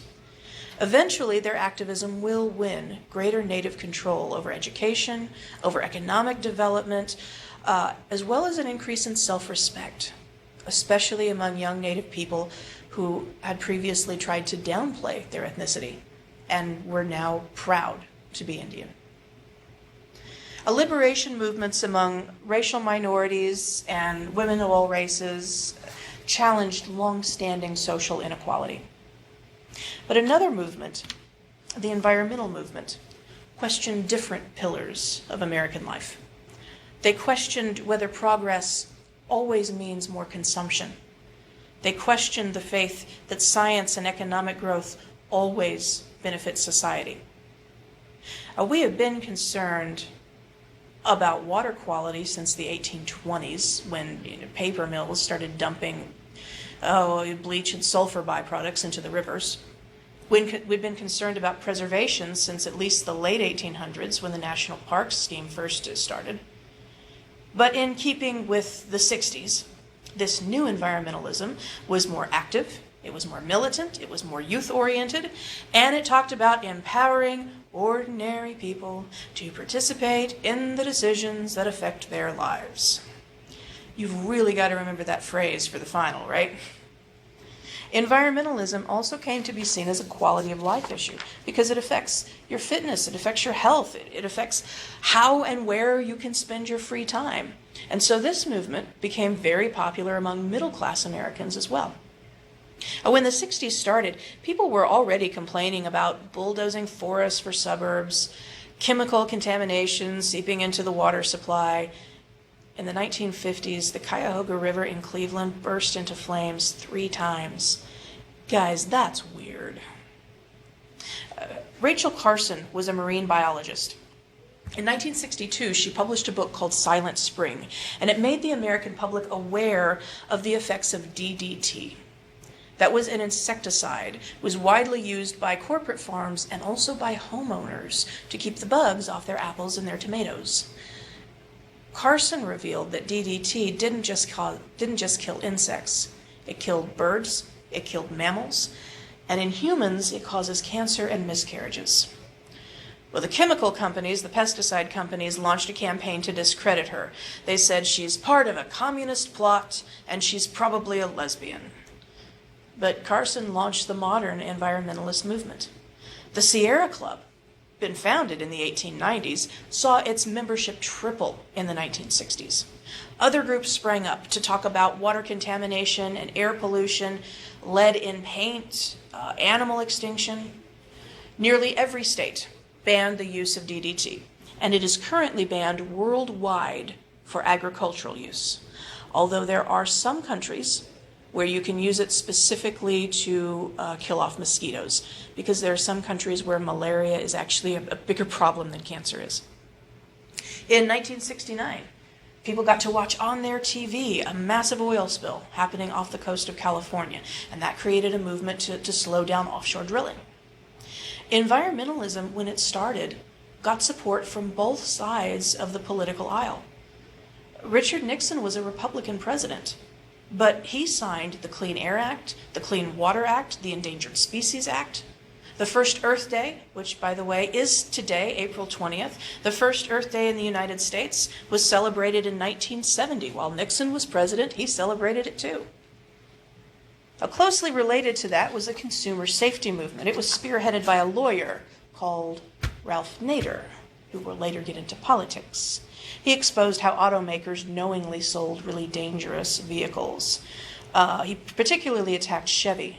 So the Chevy Corvair had a bad habit of sometimes exploding a little bit. And General Motors hired investigators to try and discredit him and say that he was a damn dirty commie and he was probably a homosexual and so nobody should listen to him. But Nader's campaigns convinced people that there needed to be more consumer protection laws.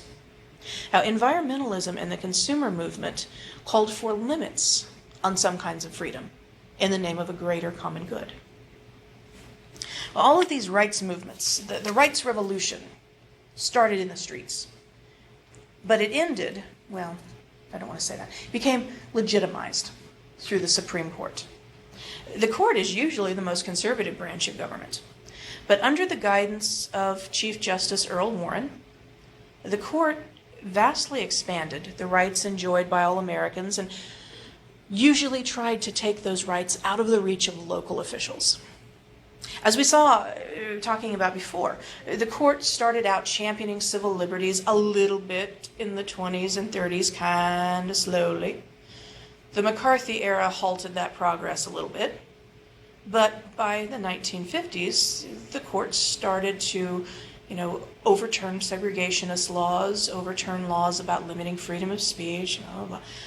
By the time Earl Warren retired in 1969, the court had reaffirmed First Amendment protections, even for unpopular opinions, and they had dismantled most of the McCarthy-era loyalty system. Civil liberties gained strength in the 50s and 60s because they were intertwined with civil rights. There were some Southern laws that tried to make civil rights groups publish their member lists and the addresses of their members. And the Supreme Court struck those laws down, said it's a violation of the First Amendment. The New York Times was sued by the state of Alabama. The New York Times had published a series of stories criticizing the way that Alabama treated civil rights workers. And the Supreme Court said that's not libel. It's perfectly okay for the New York Times to report on you. The central meaning of the First Amendment is the right of citizens to criticize the government and agents of the government. The court also continued to push toward racial equality by overturning older Jim Crow laws. In Loving v. Virginia, they overturned laws against interracial marriage. In 1968, they again, this is like the third time now, forbade discrimination in real estate. The courts also said that it was the state's responsibility to protect civil liberties, which the 14th Amendment says. Right? No state shall abridge the rights of citizens, blah, blah, blah. In particular, the case that brought that up was Miranda v. Arizona. In that, they said that an individual accused of a crime has to be informed of the right to remain silent, the right to have an attorney, and must be told that any statements can be used against them in a court of law. And that made the Miranda warnings a part of police procedure. But before the Miranda case, most states argued that they didn't have to do that the Constitution only required federal courts and prosecutors to do that, not county and state. And Miranda said, no, you have to do it too. The court also started to oversee the fairness of election laws. Baker v. Carr said, you know what, voting districts ought to be roughly equal in population, so you don't get rural districts with 5 people having the same number of representatives as cities with 5 million people. That's why, like, the entirety of western Kansas is one congressional district. They also strengthened the wall of separation between church and state. Until the 1960s, Maryland required all of their public officials to declare that they believed in God. But the Constitution says there must be no religious test for office holding. So the Supreme Court struck Maryland's laws down. They also declared that public schools could not have official prayers and could not have official school-sponsored Bible readings, although they have consistently reinforced that students are free to organize their own prayer groups if they want to. Now, the Warren Court not only expanded existing liberties, they also outlined some new ideas. The most dramatic of those was the right to privacy, which was declared in Griswold v. Connecticut. That case overturned a state law banning contraceptives. Justice William Douglas wrote that the right to be left alone is the beginning of all freedom. Now, the Griswold decision linked privacy to the sanctity of marriage. Estelle Griswold was a married woman. But the court then transformed it into a right of individuals as well. It extended access to birth control to unmarried adults and then eventually to minors. Those decisions also led directly to the most controversial decision that built on the rulings of the Warren Court, although it didn't actually occur until after Warren had retired, and that was Roe v. Wade, which overturned laws against abortion. Roe provoked violent opposition, which continues to this day. Griswold and Roe unleashed a flood of rulings and laws that have redefined the family as a collection of sovereign individuals who each have rights, instead of as a unit with one leader who holds all the rights. The legal rights of women in the home began to expand. Law enforcement began to prosecute domestic violence and marital rape, which for centuries were seen as not the law's business unless somebody died. And today, some notion of privacy is central to most Americans' idea of freedom. Now, the rights revolution transformed freedom from a set of entitlements that only privileged middle and upper class white men could have into an open-ended claim to equality for all people, regardless of race and gender and class. It's not something that we have achieved in fact, but it is something that we have been working for. For the rest of the century, the legal system will have to spend a lot of its time trying to define the rights of Americans. Now, the 1960s reached its peak in 68. 1968 is one of those years where everything happens kind of all at once, so fast, the foundations of society seem to be cracking and we don't know what we're going to do about it. Late in January of 68, the Viet Cong launched the Tet Offensive. That was a well-organized series of uprisings in cities throughout South Vietnam that caught American military advisors completely off guard. The U.S. did manage to drive back the attacks, did inflict heavy damage on the Viet Cong, but the intensity of the fighting that people got to watch on TV shattered people's confidence in President Johnson. Leading members of the press, some politicians, joined the chorus criticizing American involvement in Vietnam. Eugene McCarthy announced that he would seek the Democratic nomination for president. He would challenge President Johnson. And when he got 40% of the New Hampshire primary, which is one of the major primaries, Johnson decided to step down. He said that he would not seek re-election, and he refused to send any more troops to Vietnam. Meanwhile, Martin Luther King was organizing a Poor People's March. He wanted to bring thousands of demonstrators to Washington to demand more anti-poverty efforts. In April, he went to Memphis to support a strike by black garbage collectors to support their right to unionization. And on April 4th, he was killed by a white assassin. Washington, D.C. had to be occupied by soldiers before order was restored. As a gesture to King's memory, Congress passed its last major civil rights law of the 60s, the Open Housing Act. That banned discrimination in real estate, although the Supreme Court had already declared it unconstitutional like 3 times by now. In April, students at Columbia University took over campus buildings. They occupied 7 buildings to protest their university getting Defense Department money to devise better weapons. New York police removed them, injured hundreds of protesters and bystanders, and led to a strike that shut the entire campus down. In June, Bobby Kennedy was assassinated while he was campaigning for president. In August, tens of thousands of anti-war activists went to Chicago for the Democratic National Convention. The police of Chicago, who have never been known for their restraint, assaulted the protesters with nightsticks. When Congress investigated, they ended up calling the event a police riot. They said that the protesters had done nothing wrong, that the aggressors in this case were the police themselves. 1968 is a lot like 1919. It's a year of upheaval all over the world. It's a turning point, a potential turning point, where history doesn't turn. This is happening across the world. In Paris, there was a student uprising that was very similar to the American student movement. French workers joined in, led to a general strike that paralyzed the country. In Czechoslovakia, they had a reform movement. Reformist leaders came to power and then were ousted by a Soviet invasion. In Mexico, Mexico City hosted the 1968 Olympic Games. There was a student protest going on, and they decided they didn't want that on people's televisions. They didn't want people watching around the world to see that happening in Mexico City. So soldiers opened fire on the students and killed 500 of them. And I got to tell you, that did not make Mexico look any better than they had just letting the protesters be. For the U.S., instead of radical change, the events of the year opened the door for a conservative counter-reaction. The turmoil in the streets led to a demand for law and order, which essentially meant shut those protesters up. Black militancy produced a white backlash, and that played an ugly and increasing role in politics.